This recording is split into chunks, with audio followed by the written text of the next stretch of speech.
Hello everybody, I am Oda and welcome. So today Core has released, Metabuff has released another proof of concept video, all of which I will hopefully be talking properly, correctly, and not redoing this video 7 times.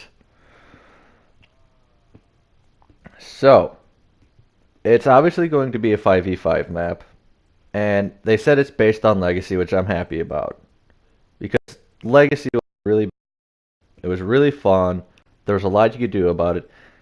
And there was a lot of subtle details in Legacy that you either had to learn or go watch a YouTube video on. And after I got pulled into it, I watched a lot of YouTube on it. I would watch, I think one of the first people I watched on YouTube was Beanhead09. I watched him a lot, and RGSH too. And then after a while, I found Bloodthirsty Lord. So like those three really are what got me into watching. Not only got me into watching other Paragon creators, but they're kind of the ones that helped me figure out the game, or literally showed me how to play the game properly. So now I don't know why I went on that tangent, but I know that's not why you're here. So let's get back to what I was talking about. And the lanes, even though this isn't fully explained right now, it will be later on the video. The lanes are evenly spaced, which I know it sounds kind of redundant because there's 3 lanes. They all have to be the same. But they're not, it's not so much about the lanes, it's more about the jungle. Because the jungle in Paragon, well, especially in Monolith, was offset. And it was the same in Legacy. So instead of having them straight across like it is in from the video that I watched and the videos that you probably go watch after this, is that their jungles are fairly evenly spaced. There's a half on one side of it, a half on the other, and then the one main buff in the middle, which Paragon did have. The lanes are, of course, obviously, and if they weren't big enough for full team fives, it would be kind of an issue. So, but they said that there is a lot of tactical. Well, I'm not gonna say tactical elevation, but that's what it is. It's elevation where you have different drop-in points, you have different escape points. So it's really gonna be more than just a generic shooter type MOBA, which should be obvious because that's never what Paragon was to begin with. But it's still gonna require a lot more tactics. Let's see, what's my next bullet point? Oh yeah, the drop-in points on the towers. That was the next. The towers are going to be. Actually, let me stick with my. Let's stick with the lanes for now. The warden lanes, not warden lanes. The wardens have are buffs, so they're gonna have different types of abilities for them. Some of them are going to do DOT damage. For those of you that don't know what that means, it's damage over time. So it's going to be like tick damage. It's going to do like 5, 10, 15, 20, or a set point of damage. But it's going to do it over a certain time for a certain amount of period. Then they said there's going to have ones for boosted damage. There's probably some for health. There's a currency buff on the dual lane. Then let's go to. I got that one.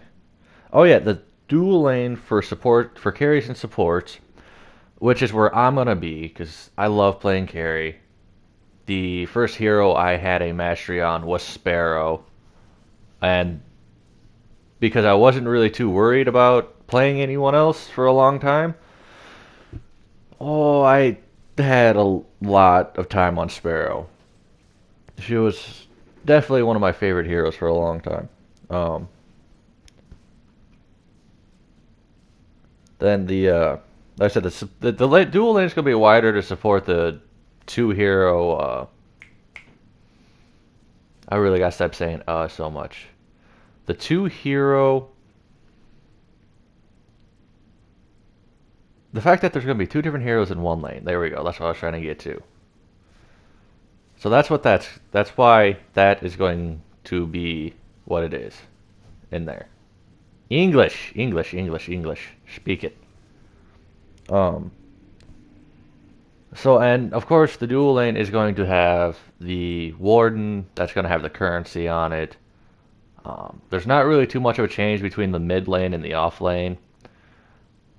I mean, the mid lane, I think they said it's going to have 4 different wardens, or they're going to have 2 wardens that rotate between 4 different sets, or maybe it's only 2 wardens, one on each side that'll rotate between 4 different ones, like the river buff on Monolith did.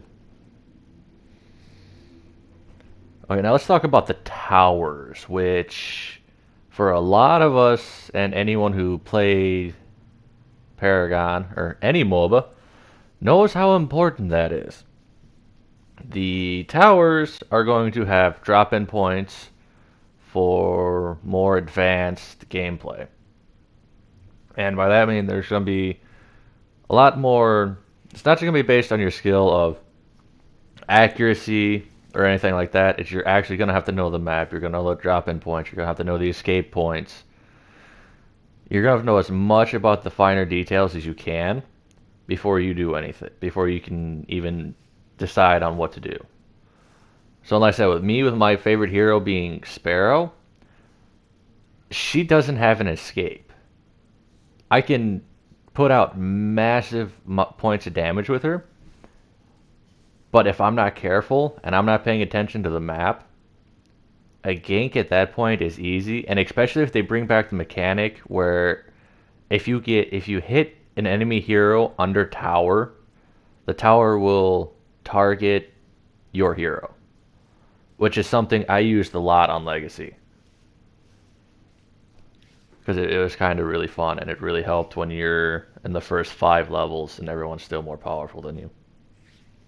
Then the towers also are going to have different buffs from what I saw in the video. There's going to be different buffs for the towers during certain parts of the game. Like there's going to be a damage increase, there's going to be an armor increase. I think they said I don't think I heard anything about a regen on the tower. But I know they said there's like 4 different buffs the towers can get. Okay, now let's get down to the last few things I have on my bulletin list of things, because as you can tell, I clearly don't script this. That's a lot more work than I feel smart enough to be doing. So I just bullet point everything and go for it. So the jungle camps, and I hit on this a little bit earlier without going all the way through it, they are not offset like they were in Legacy and Monolith. Now, for those of you who know what I'm talking about, there was a main jungle cap that was closer on the left side of the map for when you spawned in, and on your opponent's side of the map, it was on the right side. But they were also shifted, so one is closer to each of the starting points than the other. However, from what I've seen on this map, that's not the case. It's just straight across from one side to the other. And it's not a bad thing. It's definitely going to be something different. So we'll have to see how that works. And the jungles are going to have, they said they're going to have their own unique jungle minions. So that should be interesting to see, and I'm assuming they're also going to have their own unique warden buffs within the map itself. Now, let's get to the part that I am most excited for from what this was released from today. The Amber Collectors, which could be one of a couple of things. And I'm kind of hoping for one of them more in particular than the other. Personally, I'm hoping for harvesters, not so much what the Amber Collector was in Monolith. Whereas I can understand if they'd want that over the harvesters, because a lot of people, especially when we played Legacy, ignored harvesters, at least in the lower levels, in the lower elos. Um, so that is something that I'm looking forward to. I want to, because I didn't see anything in there that showed definitively whether or not it was the amber collectors or harvesters. So other than that, um, I had a few things I was gonna say other than just this, but I forgot them because you know me, I'm so smart. Ah, I'm just gonna end it here because if I drag it out, I'm gonna sound dumb. So this is Oda, and I will see. No, that's I don't want to be. No. Hang on, let me find an outro really quick. 'Cause I wanted to be kind of sort of unique without being. I don't know. I want something that's actually gonna be mine. So let me screw this up for about another 30 seconds before I figure it out. Um, you know what? This is Oda, and I will be back very possibly. I'm not gonna say soon. You know what? I'll just end it here. This is Oda. Bye.